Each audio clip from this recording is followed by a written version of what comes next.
नमस्कार, मैं हूं सिद्धार्थ शुक्ला और आप देखना शुरू कर चुके हैं एसपीएन 9 न्यूज। जिस तरह से देश में जब से यूसीसी का नाम लिया गया है, तब से लगातार एक के बाद एक बयान और टिप्पणियां सुनने को मिल रही हैं। इन टिप्पणियों और बयानों ने लगातार देश की राजनीतिक सरगर्मी बढ़ा दी है और इसके बाद कई सारे ऐसे बयान सामने आए हैं जिसमें अलग अलग संप्रदायों के विरोध की भी बात कही गई है। चाहे ओवैसी के द्वारा कही गई यह बयान हो कि आप उत्तर प्रदेश में लोगों को समझा सकते हैं, देश के बाकी राज्यों में लोगों को समझा सकते हैं, दबाव बना सकते हैं, लेकिन आप पंजाब के क्या सिखों को यह बात समझाने जाएंगे कि यूसीसी के मुद्दे पर सहमत हो जाएं। हालांकि ये तमाम बातें हैं जिसका इस्तेमाल ऐसे नेता और ऐसे मंत्री कर रहे हैं जो नहीं चाहते हैं कि यूसीसी के मुद्दे पर उनकी वोट बैंक की राजनीति खत्म हो और देश एक साथ समग्र रूप से किसी मुद्दे पर सहमत हो जो कि देश के लिए हितकारी होता है। फिलहाल ऐसे तमाम मुद्दे हैं, लेकिन इन सब के बाद एक ऐसा बड़ा बयान आया है जिसको लेकर के राजनीतिक सुर्खियां बहुत ही तेजी से बढ़ रही हैं।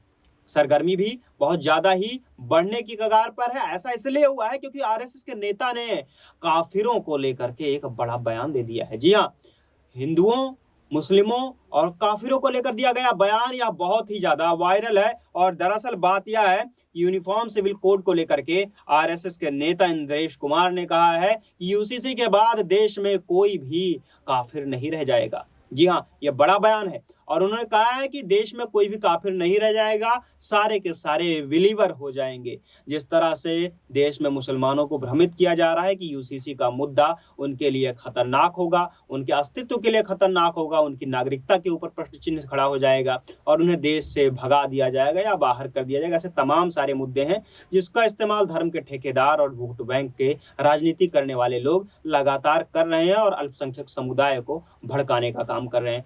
फिलहाल इन सभी बातों को लेकर के इंद्रेश कुमार ने अपनी टिप्पणी में कही है कि ये सारे मुद्दे केवल अल्पसंख्यक समुदाय के ऊपर उन्हें भ्रमित करने का एक षड्यंत्र है, प्रोपेगेंडा है और इसका पर्दाफाश होना चाहिए।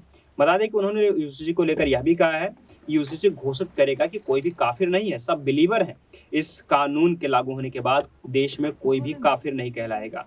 आरएसएस के नेता ने यह भी कहा है कि इसके लागू होने के बाद कोई अछूत नहीं कहलाएगा।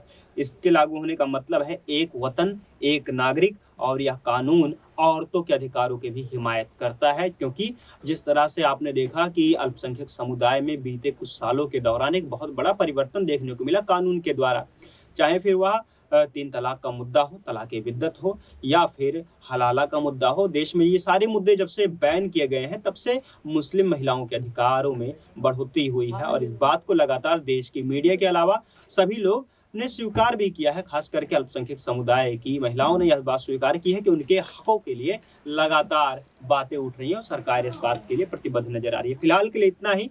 जिस तरह से यह मामला बना हुआ है इसके ऊपर सुर्खियां बहुत ज्यादा ही हो रही है, इसके साथ ही कमेंट्स भी लगातार आ रहे हैं। आपका इस बारे में क्या मानना है? आपका कमेंट हमारे लिए बहुत मायने रखता है, हमें कमेंट करके बताइए और साथ ही जुड़े रहिए हमारे साथ देखने के लिए देश और दुनिया की तमाम खबरें। धन्यवाद।